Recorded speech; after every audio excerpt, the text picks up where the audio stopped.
guys, today I want to talk about sleep and sleep schedules. Now, we all know that it's really important for babies and kids to get enough sleep. Not getting enough sleep can really contribute to learning difficulties, discipline issues, and a whole host of other things. So sleep is so important for stability, for growth and development. But it's also really important that we sleep as parents because we can get kind of crazy if we don't get enough sleep also. So getting our babies on a good sleep schedule is one step in the right direction to getting us on a really good sleep schedule too. And that's really important so we can be good parents. So today I want to talk about how much sleep babies really need and what the schedule should be. It can be so confusing because there's so much information out there with all these numbers and hours and nap schedules, and you hear all these other things that other people are doing and it's like, oh, I don't know what to do. So today I'm going to break it down. I'm going to try to make it simple and you'll know when your baby should be sleeping and how much. Here are some of my sleep schedule tips. Number 1. Sleep training is totally your choice. If it's the right choice for your family, absolutely go ahead and do it. Number 2, consistency. Being consistent with your sleep schedule is really going to help your baby. Number 3, make sure that if you're traveling to a new time zone, that you get onto the new time zone as quick as possible. Kids are really, really adaptable. Number 4, blackout shades and sound machines are gifts from the sleep fairy gods. Gifts, I tell you. They are amazing. They really make life a lot easier. Number 5, make sure the crib is a really quiet and tranquil place. Don't have loads of mobiles and toys all in there because otherwise it's going to be really distracting and hard to sleep. And second of all, don't use the crib for discipline or for timeouts because you want the crib to really just be a quiet, tranquil place where your baby sleeps so they know what to do when they're in there. Okay, so for newborns, newborn babies should be getting 18 hours of sleep in a 24-hour period.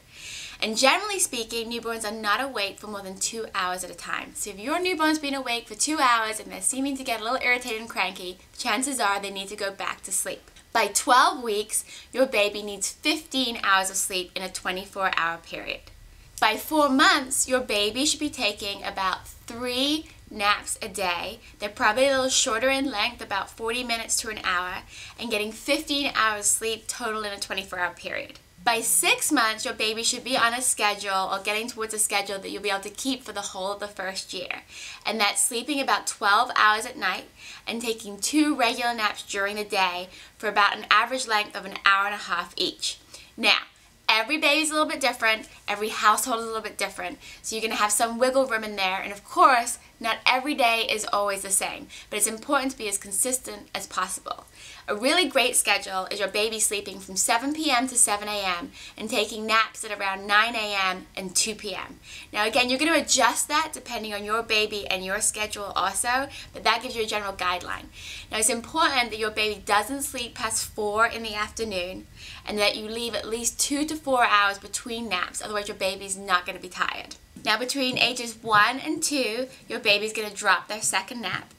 And then between ages 2 and 4, but usually between 2 and 3, your child is going to drop their naps altogether and be getting a total of 12 hours of sleep in a 24-hour period. People often ask me, how do I know when my baby's ready to drop a nap?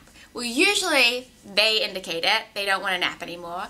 Or what you find is at night when they normally go to bed, they simply will not fall asleep. And then you know it's probably time to drop the nap. Okay, so I hope that I've demystified the sleep schedule and how much sleep your baby really needs.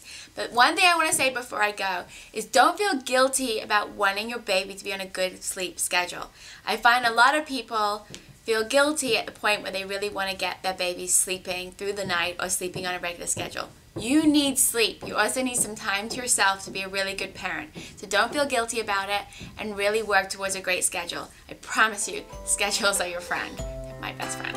Follow me at Rosie Pope for more useful information or go to rosiepope.com.